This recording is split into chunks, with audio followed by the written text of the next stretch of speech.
Hello, everybody, and welcome to the very first installment of Harvesting Justice. I'm Kristen Turner, and I'm here with some of my friends. This is Robert. Hello, everybody. And this is AJ from Survivors LA. How's it going, guys? And me and Robert are representing Pro-Life San Francisco. We are a multi-partisan, non-sectarian group of human rights activists located in the Bay Area, and we do a lot of exposing of businesses and people who benefit from the oppression of unborn people within our community. And we do differ we do have quite a few differences when it comes to political ideology and theology, but we're all coming together to talk about this really important issue. So yeah, today we were just going to be talking about what is fetal organ harvesting and research, what are our objections to it and what you should know about it, and things like that. So if you wanted to start off, AJ, tell us a little bit about who you are, what you do. Yeah, absolutely. Thanks.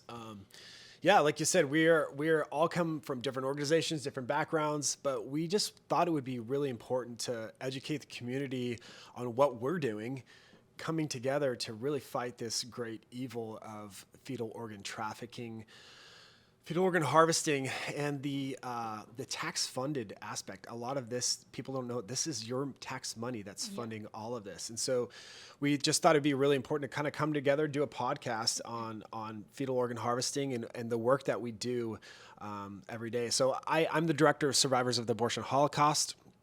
Historically, we are a youth organization. We like to call ourselves the Marines of the pro-life movement. And we were joking about that earlier because we're the first ones in and the last ones out. So kind of corny, but anyway. Oh my goodness. So Thanks to Lauren Handy for the tip. Thank you, Lauren Handy. Anyway, so we are a youth organization. We train youth specifically to be pro-life activists. Some of the biggest pro-life leaders in America today have all started at, I will not name names, but they've all started at Survivors. Anyways, so we just, like Kristen said, we're going to just give you right now the basic ABCs. What is fetal organ harvesting? What are we here to do? What's going on, yeah. Exactly. So I'm Kristen Turner. I'm the executive director of Pro-Life San Francisco. I am your pro-life maverick, I guess. I'm an atheist, a feminist, a leftist. I'm a vegan. And I don't know why I'm here. I'm kidding, but we have so much in common, Kristen. I know, yeah, totally. We are like twins when it comes to politics, and we never argue about anything. We never disagree. Nope. Anyway, bigots. Yeah, we're here to oppose abortion because we can all come together and understand that no matter your political ideology or your religious views, it's wrong to intentionally kill an innocent human being. And it's especially egregious what's happening in terms of fetal tissue research. So I'll let Robert introduce himself now. Awesome. So my name's Robert. I am the executive coordinator of Pro-Life San Francisco. I've been with the team full-time since middle of 2019, and I'm proud to be with them. And yeah, I'm just plugging away at this work, trying to get this message out to the community, a community that desperately needs to hear and understand all the aspects of abortion. And of course, in the city of San Francisco, I'm sure that there's a lot of things that are common ground, things that people would, like common goals that people would agree with us on, even if they don't want to partner with us on any further of our goals. I think that once the city comes to understand the practice of aborted fetal tissue research, it would be shut down real fast. So we'll put it back to Kristen. Yeah, and I think on that note, we have gone to protests and been like, this is going on. And pro-choice activists will be like, that's horrible. No, it's not. And I'm like, yes, it is. And if you knew about it, you'd be against it too. So there's definitely middle ground to be had. Also, footnote, if you see or hear my cat, no, you don't. He's actually right here. Get a shot of the cat. Stravinsky is a pro-life cat. He's been pro-life since he was in the womb. Sure, turn it over. He's really cool. Hey. Oh, he gave a wink to the camera. Yeah. Anyway, he's pro-life and he opposes violence against the unborn. Thank you very much. We have intros out of the way now, and we're just really excited to start the episode. Kristen, you are really good at giving us an overview, really, of what fetal tissue research is. Can you just define it for us? What actually is fetal tissue research? Yes, I can do that. And the NIH lays it out pretty clearly what it is. So the NIH says fetal tissue research involves cells from dead fetuses that are harvested for the purpose of establishing cell lines or for use as transplantation material and other purposes. They also say there's two different types of fetal tissue. Those who are collected electively through abortion or those who are collected from natural miscarriages, which we take different positions on.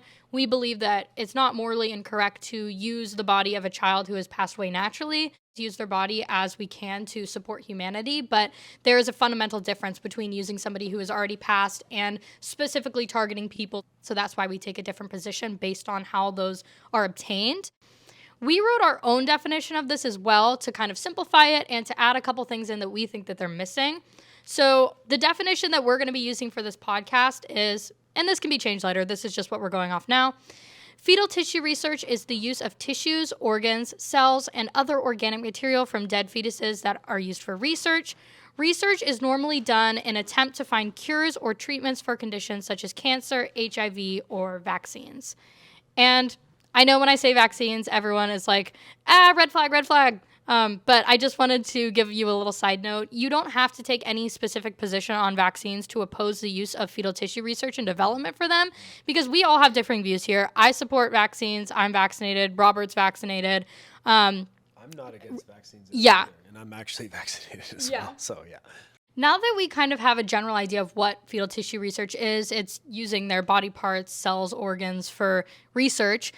I'm going to have Robert talk a little bit about why we oppose this practice. And, you know, we are people in good faith who want to help people and we want to see them get cured. I mean, AJ even worked in a hospital for a long time, but we want people to conduct research in a way that doesn't harm existing human beings. And I don't know if AJ wants to say something about that. Yeah, I mean, we value research. Research is incredible. The medical advancements that have taken place and gotten us to this point, no one wants to take anything away from that. We just want ethical standards by which we can all agree on. And I mean, that's literally what the Hippocratic Oath was about, to do no harm. Yeah, so on that note, I'm going to have Robert talk a little bit about our objections to fetal tissue research. Yeah, so when we, as shorthand, mentioned fetal tissue research, we're, as according to Kristen's definition, going to be focusing on the aborted fetal tissue research, when the bodies of aborted children are exploited for these scientific experiments, for these lab experiments. And the reason, some people like to point out, all sorts of dead bodies are used for research. Like if a lab worker sees some sort of biological material in some sort of hospital wing heading towards the waste bin, heading towards medical waste, why shouldn't that be used? Like, why not put it to good use? The issue is that doesn't accurately depict how aborted fetal tissue research takes place. According to the consent forms that we've received directly from UCSF, and we can put those on the screen if you're watching this in video format. If you're not, we'll link everything below. Yes, thank you, Kristen. So, of course, people go to UCSF when they're abortion-minded. At the University of California, San Francisco, 2 of their medical centers have abortion facilities. One of them is San Francisco General Hospital. And abortion-minded people as far along as 6 months in pregnancy, or specifically 24 weeks LMP, they're handed a consent form which proclaims that following through with their abortion decision provides a societal benefit. Keep in mind, the abortion procedure hasn't taken place yet. That prenatal child is still alive in utero when they're given this question of whether they want to donate their pregnancy tissue, that's what they call the child, pregnancy tissue, to science. And of course, if anyone listening objects to my use of the word child, I'll point out to you the fields of maternal fetal medicine. Like that's a relationship described in terms of parent and offspring. right? Isn't that? And UCSF's own website, when they're talking about this type of stuff outside of abortion, when they talk about children in the womb, they call them children. They just don't call them children when it comes to abortion because they know that that would be unappealing. And so Right. on the consent forms, it's pregnancy tissue. But on their fetal medicine part of their website, they call them children. Yeah, fetal surgery, all of that. So that's an important side note. I'm glad we brought that up. Me too, yeah. So these children, they're targeted for their organs and body parts when they are still alive. This partnership between the medical research laboratories and abortion facilities result in tissue collectors just waiting on hand outside the operating room, waiting for those abortions to take place and waiting to be let in so they can sort through all of the biological material for the specimens that they'd like. I'll also point out the applications for federal assistance. These researchers write their study designs prior to their experiments taking place. Say a quick thing on that. So basically what Robert's saying is it's not like somebody has gotten into a car accident and then they're just keeping them on a ventilator, keeping their tissues going in order that they can save humans through the use of their organs. What we're literally talking about is akin Forcing to that car wreck to happen. yes, And then using their exactly. organs. If you want to follow the analogy, or basically what we're talking about is whole living humans with nothing wrong with them, totally on their way to a long productive life, and they're saying, okay, these specific people we can use. Let's end their life and then extract their organs for medical research. That's principally that's the ideological problem that we see with this type of research, moral problem that we see with this type of research. So. And on that note, AJ, when you talk about them being healthy, it is true that in a lot of these study designs, they're only able to use healthy children from healthy parents. And a lot of the study designs we show, they have to be elective and they have to be in cases where there is no fetal or maternal abnormalities. So that can happen up to 6 months. So yes, a healthy 6-month-old child in the womb can be used for this type of research without any fetal anomaly. Not that children in the womb with disability should be killed. We think all abortion is wrong, but I think a lot of people think, oh, people only get abortions at that stage if it's some horrible life circumstance. But in reality, we're seeing that there is a continual supply of elective, healthy babies being used for this research. I think that's an important point to make too, because a lot of people that are ideologically consistent who are watching this and saying, why are you guys only focusing on this one aspect of, fetal organs? Are you saying that 6-month children are more valuable than 2-week-old children? Yeah, 2-week-old children, or it's like they're saying, are you saying that 6-month-old children that you're using for fetal tissue research are more valuable?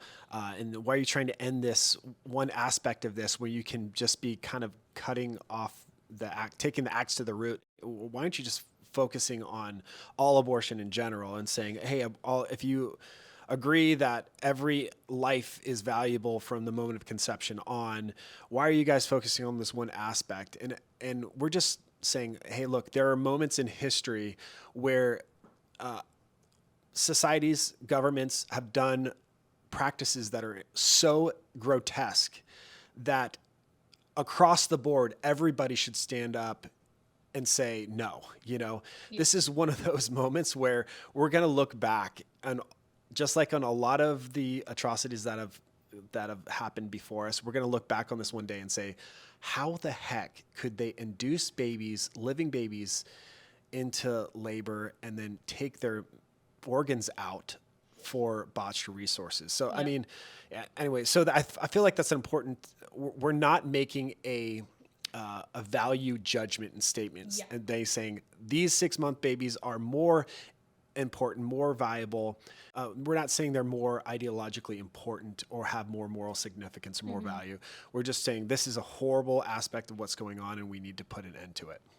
Yeah, and I think like I said earlier, a lot of people who are pro-choice, and if they found out this was happening, would be deeply disturbed by it, especially because, like AJ said, it is such a grotesque practice. So we want to bring light to the fact that not only is this happening at times when many pro-choice people would be opposed to it, but it's also done with a lot of our tax money, and it's being done regularly, and it is just so absolutely egregious.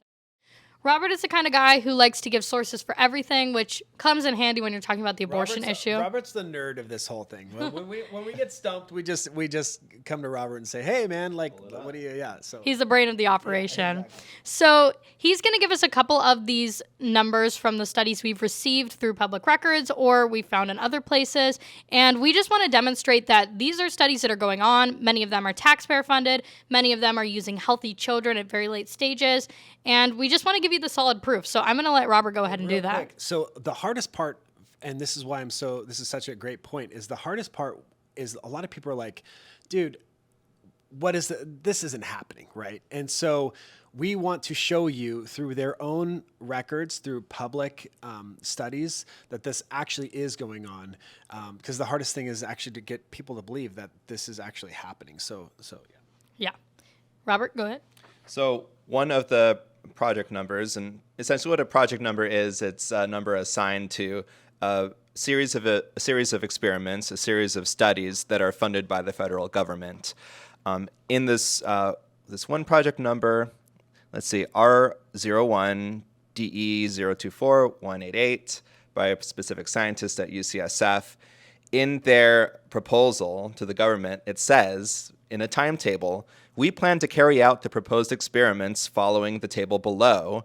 Specific aim number 1, mechanisms regulating acinar sulfate using fetal salivary glands.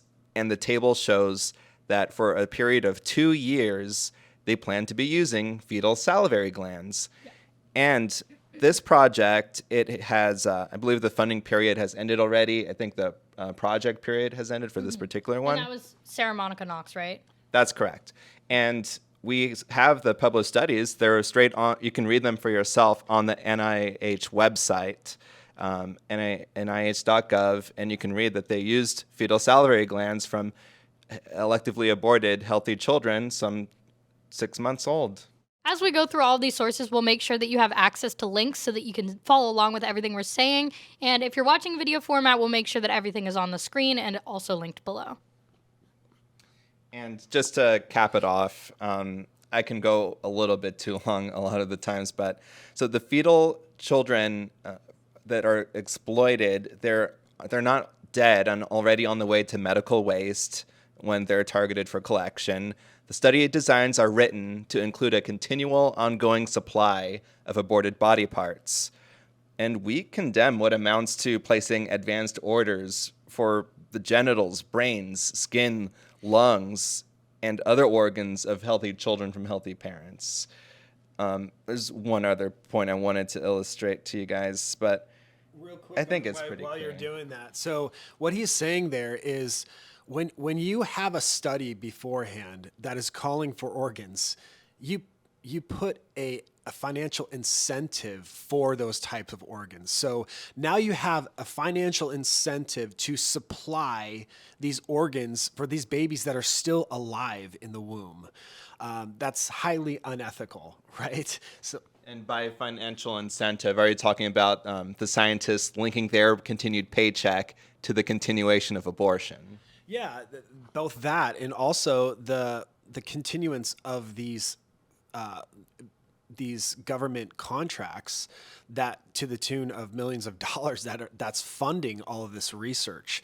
And so there's a financial incentive to keep you giving money and your tacit consent towards giving money through your tax dollars to fund these research projects.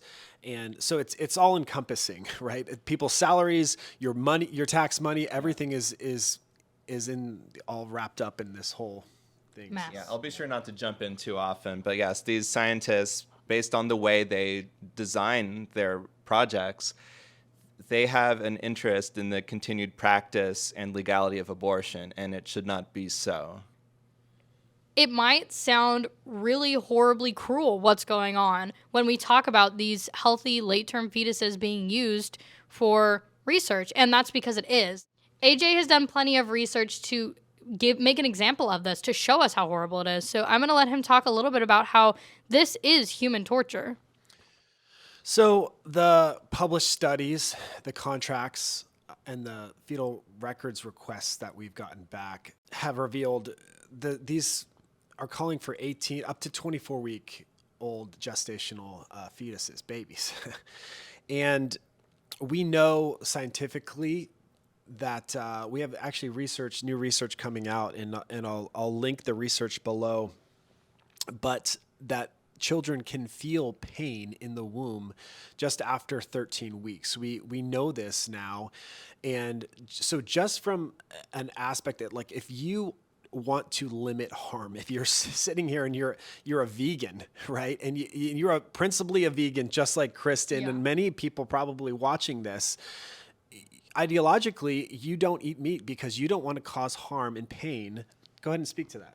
Yeah, so a lot of vegans, their philosophy is that if there is a human being who is sentient and who can experience fear, pain, death, all of those things, the subjective experiences in life, they believe that that merits your humanity. And while I disagree, I also agree that that does add a huge impact on how we treat people, because these children, in a study that AJ was mentioning, Reconsidering Fetal Pain, was co-written by a pro-choice scientist, and it was written together with a pro-life scientist as well, and they talked about this very real likelihood that fetuses can feel pain at this point. It's demonstrated through their research, and it's widely accepted now that fetuses can feel pain at this point. And so when we talk about these 6-month-old fetuses being dismembered before they're dead without anesthesia, that should make your heart hurt. That should scare you, especially, like I said, as a vegan, somebody who cares about human beings and living beings with subjective experiences. That should scare you, and you should be opposed to that. And it's just horribly egregious. Yeah. So, and obviously we're not saying that it's wrong. It's not wrong if you can feel pain, right? So as long as I give you enough anesthetic, I can't dismember you and claim it's okay. But it is egregious that what we are doing to these children inside of the womb can feel every aspect of their dismemberment. And so what I want to talk about is just the torture aspect of what's going on here, just to educate us listeners as to what's actually happening. So the medical journals that of research studies that we've uncovered, 18 to 24-week-old gestational fetuses, they have, we know now they can feel pain up after 13 weeks. So they're feeling every aspect of this. In order to kind of get to the nuts and bolts of what we're talking about, we have to describe the abortion process, the by which these fetuses are disarticulated. And a lot of people don't know how an abortion happens at that stage, which is really wild, because if you're going to support something, you should know what it is. Yeah, exactly. So there's usually a few aspects of what happens with this. It's a D&E or labor induction. So a D&E is a dilation and evacuation. I just want to give a brief description of what happens during that. So in order to get the child out, you have to dilate the cervix, because that's the only way that the child can be removed from the womb. So what happens is there's the few things that they used in order to dilate the cervix before they can expel the contents of what's inside. And so they use either chemicals, Mifepristone. yeah, so or objects that they actually insert into the cervix itself. So there is a type of seaweed that is called laminaria. It basically acts like a big sponge. So if in the tissues of your body you have a lot of water, and so they put this sponge inside of the into the uterus, into where the cervix is, and that this over the process of hours dilates and fills up with the water and dilates the cervix in order to create an opening by which then they can insert surgical instruments and pull the product of conception, the baby, out of the womb.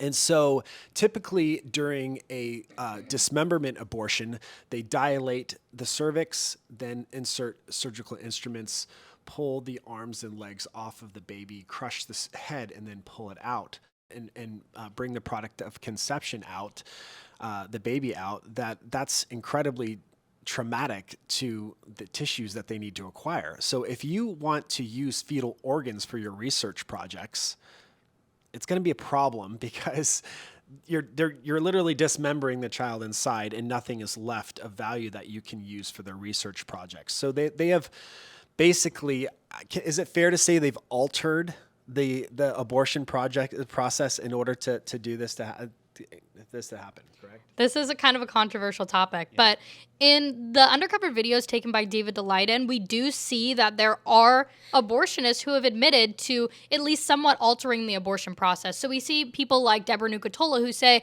if I'm going to be going for something, I'll crush a little bit above or crush a little bit below so that I make sure I don't crush the body part that I'm going to be using, which is just so disgusting because if you think about it, the reason that those body parts are so useful to research are by the virtue of the fact that they are a human being.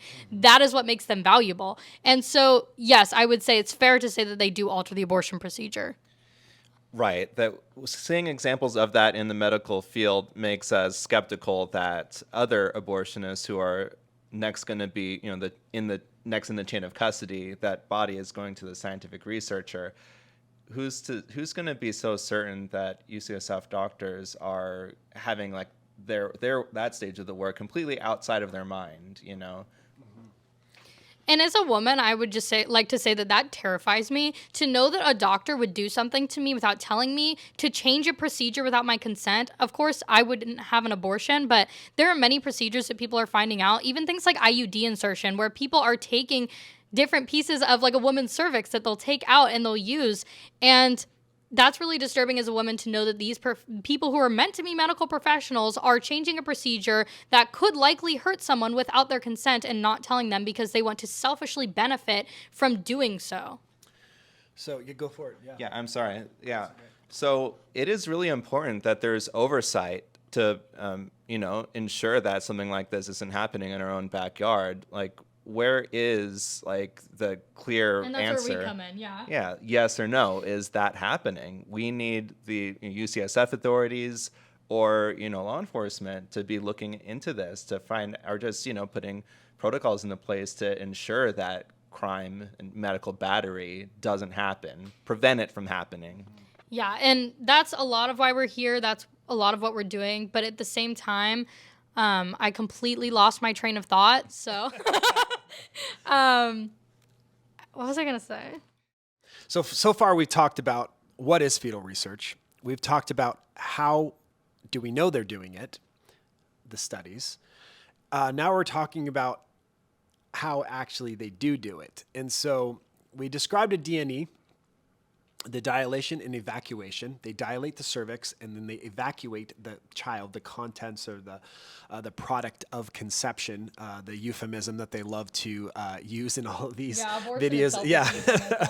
And so, so the question is, so now to where we're at, the question is if dilation and evacuation with forceps and if they're evacuating violently the product of conception and such that they are destroying the tissue that they need to acquire for these research projects, the question is, how can they do it, right? Besides dismemberment, the other tool that they can use in their toolbox, so to speak, for abortionists is labor induction. So what is typically done, I'll just give you a brief description of the process and then we can go into a little bit more. The day before, they give a series of chemicals. They give a chemical to start the process of ensuing fetal death. They kill the baby and then they deliver the baby out. So the day before, they give digoxin, not always given, and then the second day they come back and then they'll give misoprostol. Misoprostol is a chemical or medication that they use to dilate the cervix, just like the laminaria that we said, but it's just a different means of doing it. So give digoxin, try to instill fetal death the day before.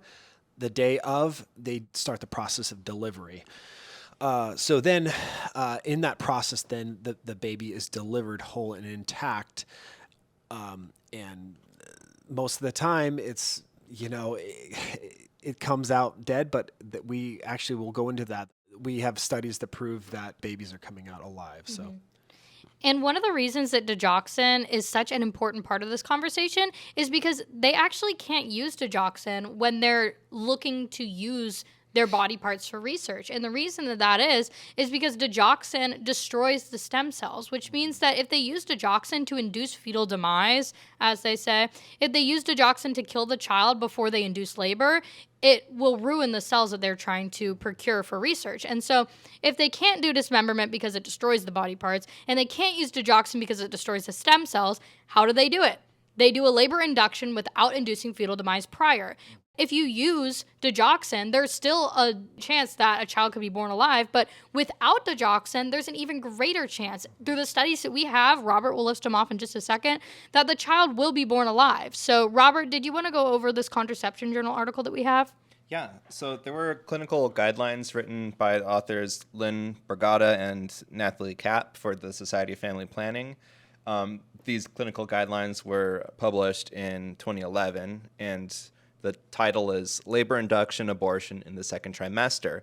And it says that late in pregnancy, the risk of a live birth when digoxin is not used for a labor induction increases to 50% of the time the later you go. And this just really gives us a lot of concern. And even another set of clinical guidelines published by the Society of Family Planning in Contraception Journal, one co-written by one of UCSF's abortion directors, also, without giving any sort of percentages, talks about the reality of the chance of a live birth. Yeah, so it's incredibly scary when we see that there's a good likelihood that a child will be born alive after one of these procedures, and we see UCSF medical staff admitting that this is a reality, but then we have this at the same time we have them denying that there are children being born alive and that they're violating anything. Can I add one more thing? Yeah. The Congressional Research Service published an article about abortion late in pregnancy, and there's one really important section that kind of gives more of an illustration of what a labor induction looks like. It asks the question, what is the viability of an infant born in the second trimester? And it continues, in medical abortions, neither mifepristone nor misoprostol kills the fetus. The trauma of labor usually results in the death of the fetus up through 21 weeks of pregnancy. However, some fetuses at 22 weeks gestation or after may survive labor associated with medical abortion. So right there, a government source telling us that they're just basically having the person give birth and then just hoping that the child will die so that they can use their body. Yeah, hoping they die in the process of labor. So that a live baby doesn't come out and they actually have to give them medical care like it's their job to do. But according to the research, I mean, you already listed, right, up to 50% of the time when you don't use digoxin, by their own medical research, right, for the Center for Family Planning, if you don't do that, these babies are coming out alive up to 50% of the time. So the expressed statements, there's been statement after statement of people saying, if you want to get late-term abortion without the use of digoxin, UCSF does not do it. Like I said, if you want no dig, your options right now are like UCSF and Planned Parenthood of New York City, and that's it. And the reason it's Planned Parenthood of New York City is because they all trained at UCSF. Oh. So it's like the UCSF school. Wow. Yeah. They're, That's to my interesting. knowledge, the only people that don't use dig above 20 or 22 weeks. So it's going to be hard to get those bigger cases. But like I said, New York City is worth going for, and I don't know that they partner with anybody. So, I mean, I don't know what the feasibility of that is for you, but to me, that, other than UCSF, is the largest site of 20 to 24-week cases that have not gotten feticide. And I know because And so we know by published journals that that these babies without digoxin are being born up to 50% of the time, and there's just absolutely no accountability in regard to this. This is the issue that we're all bringing up. To recap, the nerd in me wants to read a direct quote from the Society of Family Planning's guidelines. So, transient survival with misoprostol for labor induction abortion at greater than 18 weeks ranges from 0% to 50% and has been observed in up to 13% of abortions performed with high-dose oxytocin. Factors associated with a higher likelihood of transient fetal survival, etc., include increasing gestational age, etc. I don't want to give too much. No, that's a great quote and it really illustrates what you're trying to say. And the use of non-feticidal inductive agents. So the later in pregnancy, there's a greater chance, increasing up to 50% the later you go. Yeah, just like Robert said, it's dependent on how old they are and how things are done. But we know that there's a lot of cases where children are up to 24 weeks and they're doing this. So that would definitely increase the likelihood. Is there a chance of live birth even with digoxin? That's the next question. So a few things, even taking a step back, one of the side effects of digoxin itself is spontaneous birth. So if you don't give digoxin and you induce, babies are alive. If you give digoxin, a side effect, although small, is actually a relative side effect is the baby comes out alive. And so the question now is, if you give digoxin under ideal scenarios, what's the rate of its effectiveness? So digoxin is given 3 different ways. One way is Can you tell us what digoxin is, just first of all? Yeah. Actually, we talk about it because we know about it, but yeah. some people don't know what digoxin is. So digoxin is a medication that basically just stops the baby's heart. It introduces asystole and causes cardiac demise. It stops the baby's heart in utero. The problem is, when you give this medication to the baby's heart, it would work almost 100% of the time. However, that's incredibly difficult to do. So most of the time they don't. There's 3 ways this medication is given. It can be given in the baby's umbilical cord, through right into the amniotic space, in the amniotic sac, into the amniotic fluid. And then it can be given directly into the baby's heart itself, or into the fetus, or into their head, correct? Yes, exactly. So I've seen the phrase intrafetally, meaning kind of generally anywhere in the side of the fetus, but specifically there's a couple different locations. Yeah. So if you give digoxin intrafetally, it works the highest percentage of the time. If you give it into the amniotic space, into the amniotic fluid, then some of the research really varies, but it only is effective. One study showed 82.6, I think, % of the time was the effectiveness. So, that's what, 18%. Almost a fifth percent of the time. 1 out of 5 almost. Who really knows what's going on? Who knows if they go in with ultrasound at the day of and say, okay, we still have cardiac activity. Do they give it another at that time? Do they not? We don't know, because there's no guidelines and there's no oversight, no accountability. And so that's one of the things that we're trying to push so hard for, is just accountability, so that we can, do, I don't want to hesitate to say ethical, because there's no ethics about this, but to not torture these children. The bare minimum that UCSF could do is follow existing law and ensure that the public has an eye into their practices through oversight and accountable, and just any sort of accountability process that UCSF leaders can put onto those facilities. So we have an eye into what's happening, rather than things staying secret behind closed doors. So on that note, what can we do about this? One, because we're not legislators, it's difficult.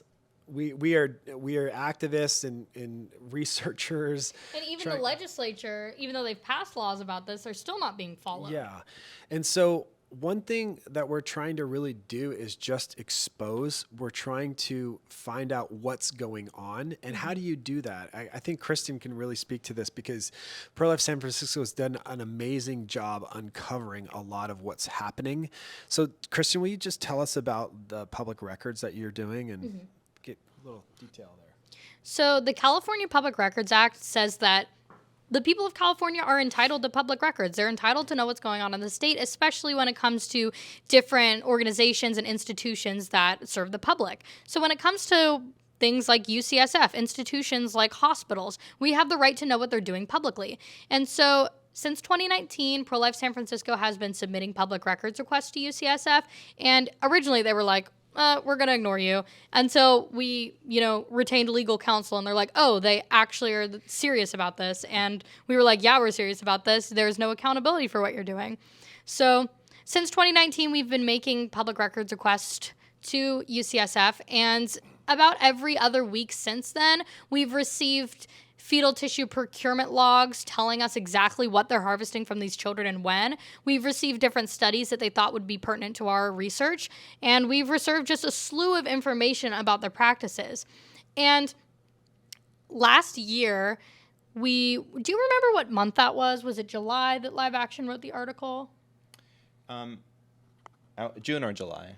Last summer, the summer of 2021, we collected all of these public records, and we wanted to show the public, because the absolute hypocrisy of how UCSF talks about abortion had to be known by the public. They're constantly touting this idea of reproductive freedom, while at the same time sending us the very records that show that they're harvesting the genitals and reproductive organs of children that they're dismembering in the womb. So they were showing us they were collecting uteruses from little girls in the womb. They were collecting testicles and all sorts of egregious stuff. And it makes you wonder what part of stealing a young girl's uterus counts as reproductive justice. And we published a whole article about this in conjunction with Live Action. Bettina Di Fiore, who has worked with us. She's amazing. She's awesome. She's yeah. awesome. My favorite. She helped us write this article. She consulted us the entire time through the writing process and made sure to get all the facts straight. And when that article came out, people were freaking out about it. The abortion lobby was freaking out about it. UCSF was scared. And we saw that because it was shared with millions of people. We saw I'm not a conservative, but Ben Shapiro shared it. And I thought it was really funny. So we saw a huge amount of attention, and because of this, UCSF felt the pressure. They felt like they needed to say something, and so PolitiFact tried to do this whole smear campaign against us and prove that we were wrong.